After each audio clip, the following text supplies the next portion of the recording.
Dans un combat, comment est-ce qu'on peut appliquer ces ondulations et qu'est-ce que ça apporte en plus le relâchement, parce que tu en parles beaucoup dans tes discours quand tu donnes des explications.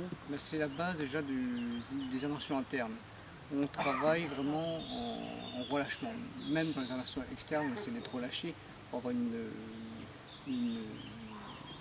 frappe très puissante et relâcher. Les inversions internes, c'est encore une fois, c'est ce travail enfoué. Mais enfoué où la force finale n'est pas un vide. C'est quelque chose de lourd qui va transpercer une défense. Donc la défense, je peux dire, ça va être dans un ressenti, c'est-à-dire on vide le corps, on vide complètement le corps, pour tout d'un coup être complètement, concentrer une force maximum, au maximum. Est-ce que tu peux en donner un exemple, par exemple à deux, de ce que ça veut dire vider son corps de la force? Oui. Parce que ça paraît bizarre, lors d'un combat, on a toujours envie de dominer, d'être en puissance. Alors cet exemple s'applique lorsque je suis justement dominé. Voilà, on peut faire un exemple de main collante, par exemple, où je suis complètement dominé, j'ai moins de solutions de retraite. Ici, dans mon travail, il y a toujours une porte de sortie. À un moment, quand je me projette, voilà, c'est ce qui arrive généralement, j'arrive dessus.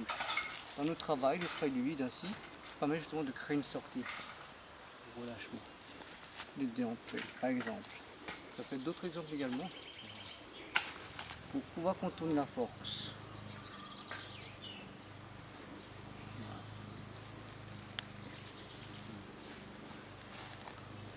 Et tu parles aussi de restitution de coups en lâchant la force. Est-ce que tu peux donner une démonstration de ça? Vider d'un côté pour restituer de l'autre? Oui, alors, le travail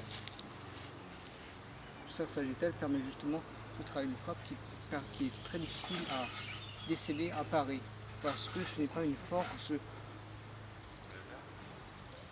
externe où on peut comprendre qu'il y a une résistance.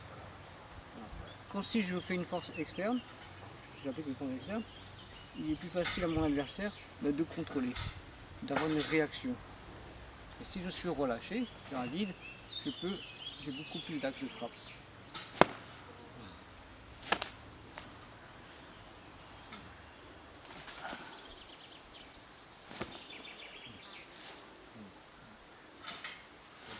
Merci.